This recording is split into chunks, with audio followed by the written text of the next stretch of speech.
नाज़रीन, ये जो वीडियो है इसका ताल्लुक सयाहत के साथ है। मैं ये बात जानता हूँ कि बहुत से लोग जो हैं वो नारान का प्लान बनाते हैं। कल एक वाकया पेश आया है, ये जो इतनी फैमिलीज वहाँ पे महसूर होगी जिनको ये नहीं पता कि भाई ये इस जगह का माहौल क्या बन गया है, अब हम क्या करें। जो अपने बच्चों के साथ हों, लेडीज वहाँ पे साथ हैं, बूढ़े बुजुर्ग वो भी साथ होते हैं, फैमिली सारी इकट्ठे ट्रेवल करती हैं, तो आप इसको इस तरह नहीं संभाल सकते थे।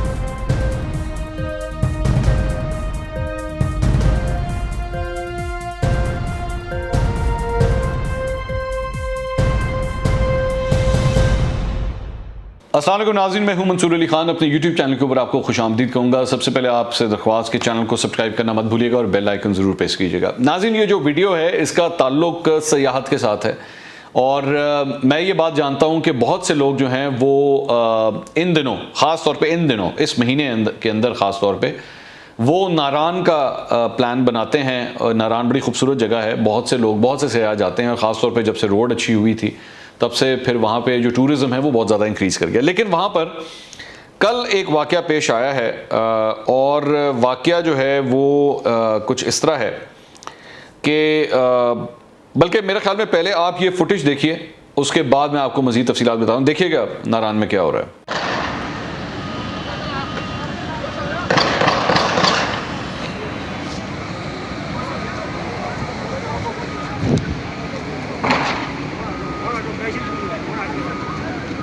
नहीं टाण देना, बड़ी बिल्डिंग टाण देना।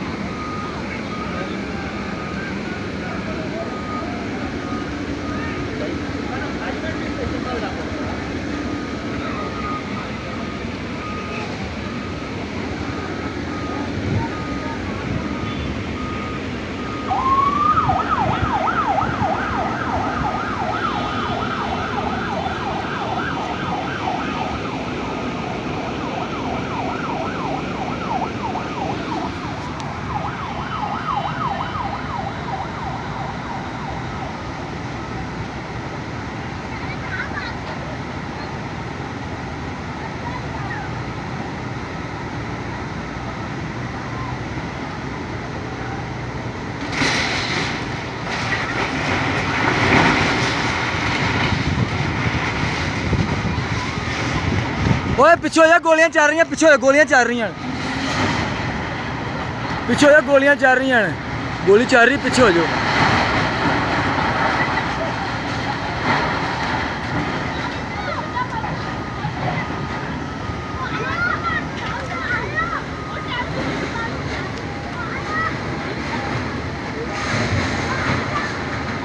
तो ये आपने देखा, ये वाकया मैंने आपसे कहा नारान में क्या हो रहा है, इस वक्त नहीं हो रहा, ये पहले मैं क्लियर कर दूं। ये वाकया जो है ये हो चुका है ऑलरेडी। इस वक्त जो है वो ये सूरत हाल नहीं है। लेकिन ये मामला हुआ क्या है कि नारान के अंदर जो है पिछले दिनों आप जानते हैं कि वज़ीर आज़म इमरान खान साहब जो हैं वो नारान का दौरा कर रहे थे और नारान के दौरे के दौरान ये वही दौरा है जिसके अंदर जो वो उनकी जो मीडिया टॉक थी उसको 22 घंटे के लिए रोक दिया गया था और 22 घंटे के बाद नशर किया गया था, सेंसर कर दिया गया था उसको। उसमें से जो सख्त सवाल थे वो निकाल दिए गए थे। तो उसमें एक इशू जो रेज हुआ था ना, वो था ये जो इलीगली जो बिल्डिंग्स बना दी जाती हैं, ये मामला जो है, क्योंकि इस वक्त वो जिस तरह ना कमर्शियल हब बन चुका है, एक्टिविटी बहुत तेज़ है। जो भी होटल बनाता है उसके होटल जो हैं वो कमरे शमरे वगैरह बड़ी जल्दी उसके जो है वो बुक हो जाते हैं, तो बहुत, क्योंकि सयाह बहुत ज़्यादा आ रहे हैं। अब वहाँ पे हुआ क्या है कि वहाँ पे ऑपरेशन क्लीनअप जो है उसका आगाज़ किया गया और ये जो नाजायज़ तजावुज़ात वहाँ पे कायम कर दी गई हैं वो उसके खिलाफ ही ऑपरेशन शुरू किया गया। उसमें बहुत से पुलिस एहलकार भी थे और डीएसपी भी वहाँ पे मौजूद थे, उनकी जानिब से ये ऑपरेशन किया गया। कागान डेवलपमेंट अथॉरिटी है बेसिकली, केडीए, उनकी जानिब से जो है ये एक पूरा इस ऑपरेशन का आगाज़ किया गया। अच्छा, इंपॉर्टेंट बात यह है, पहले मैं तो थोड़े से रूल्स एंड रेगुलेशंस आपको बता दूं कि दरियाए कुनहार जो है नारान में से वहाँ से गुजरती है। तो दरियाए कुनहार से 200 फीट, ये जो रूल है वो ये है कि 200 फुट तक आप किसी किस्म की कोई बिल्डिंग नहीं बना सकते वहाँ पे, दरिया से 200 फीट दूर। और उसकी वजह यह है कि 200 फीट वो जो जब जल्जला आया था ना, जब जल्जला आया था तो उस वक्त, और जब इसके अलावा जो सैलाब वगैरह भी कभी कभार आ जाते हैं, तो ये उसको सेफ्टी पॉइंट ऑफ व्यू से ये फासला रखा जाता है। और एनएचए की जानिब से जो रोड्स हैं, रोड्स के ऊपर कहा गया है कि 66 फुट तक जो है वो किसी किस्म की कोई तामीरात नहीं होनी चाहिए। लेकिन वहाँ पर जो है ये सिलसिला बगैर रोक टोक के जारी था और कई सालों से जारी था। इंटरेस्टिंगली इसमें बात यह है कि वहाँ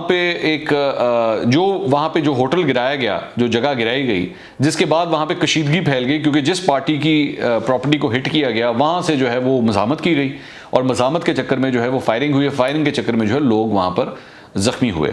अब जो एक डीएसपी हैं उनकी सुना है कि वो ज़ख्मी हुए हैं, एक कांस्टेबल है उसे भी पत्थर लगा है, तो इस तरह कुछ जो पुलिस के एहलकार थे वो ज़ख्मी हुए हैं। हेरिटेज हट्स जो है वो बताया जाता है उसे वहाँ पे गिराने की कोशिश की गई थी जब ये सारा वाक़या हुआ है।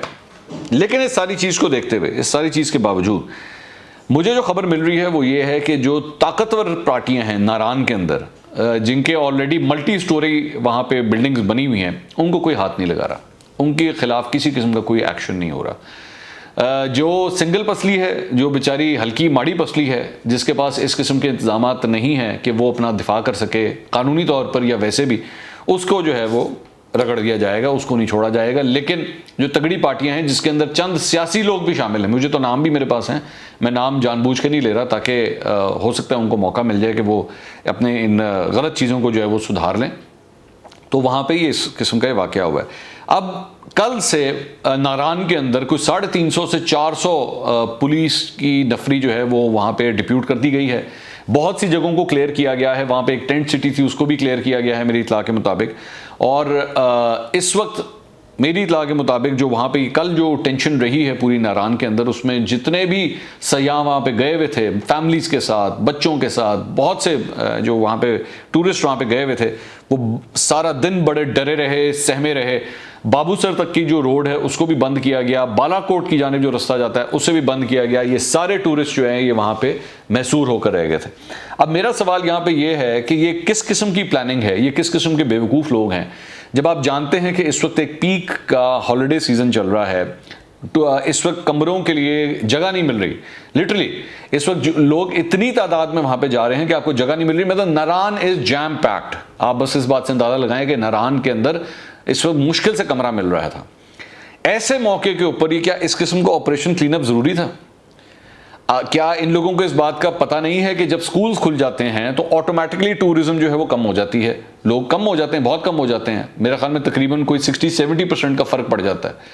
तो क्या इतनी देर का इंतज़ार नहीं किया जा सकता था कि अगर आपने इस किस्म का कोई ऑपरेशन करना भी है जिसमें आपको इस बात का शक है कि कोई मज़ामत हो सकती है, कुछ हो सकता है, आप उस वक्त कर लेते। और जो लोकल जितने भी लोग हैं जिनकी भी जगह है उनको पहले काबू करके उसके बाद आप ये सारा कुछ करते हैं। ये जो इतनी फैमिलीज वहाँ पे मैसूर हो गई जिनको ये नहीं पता कि भाई ये इस जगह का माहौल क्या बन गया है, अब हम क्या करें, जो अपने बच्चों के साथ हों, लेडीज़ वहाँ पे साथ हैं, बूढ़े बुजुर्ग वो भी साथ होते हैं, फैमिलीज सारी इकट्ठे ट्रैवल करती हैं, तो आप इसको इस तरह नहीं संभाल सकते थे। ये दहशत फैलाने की क्या ज़रूरत थी? क्या ये सबसे पहले तो मैं तो उस एहलकार को जानना चाहूँगा, उस ऑफिसर को जानना चाहूँगा जिसने बैठ के सब कुछ प्लान किया है, कि आपको बिल्कुल होश नहीं थी कि किस तरह आपने इस चीज़ को इंप्लीमेंट करना है। फायरिंग हो रही है, लोग वहां पे आए हुए हैं, आप सिर्फ एक मिनट के लिए सोचिए वहां पे क्या हालत होगी। तो इमरान खान साहब क्योंकि खुद दौरा करके हटे हैं, तो मेरी उनसे भी अगर ये किसी तरह उनके कानों तक ये बात पहुंच जाए, खुदा के लिए जब इस किस्म की इंस्ट्रक्शंस देते हैं ना, तो इन लोगों को थोड़ी सी अकल भी दे दिया करें कि भाई सोच समझ के जाके गोली चलाया करो, सोच समझ के जो है वहां पे एक्शन किया करो, पहले देख लिया करो वहां पे आम सिटीजन सिविलियंस तो नहीं है, आम शहरी तो नहीं मौजूद जिनके खिलाफ आप ये सब कुछ करने जा रहे हैं, क्योंकि वहां पे उनकी जिंदगियों को भी खतरा हो सकता था। जो गोली यहां पे डीएसपी को लगी है वो गोली किसी आम शहरी को भी लग सकती थी।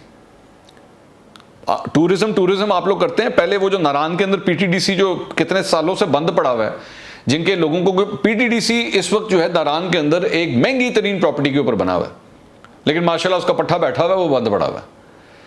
गवर्नमेंट ऑफ पाकिस्तान कितना को रेवेन्यू बना सकती थी उससे पिछले साल और इस साल, वो सब जाया हो चुका है, वो सब जाया हो गया, क्योंकि जनाब वो पीटीडीसी को रिवैम्प करना था तो वो रिवैम्पिंग गई है फंस, तो पीटीडीसी बंद पड़ा हुआ है। तो मैं हैरान हूं कि इनके किस किस्म के इनकी प्लानिंग्स होती हैं और ये किस किस्म के पता नहीं टूरिज्म को प्रमोट कर रहे हैं कि टूरिज्म का बेड़ा गर्क कर रहे हैं, मेरी समझ से बाहर है। अगले वीलॉग में दोबारा मुलाकात होगी। अल्लाह हाफिज़।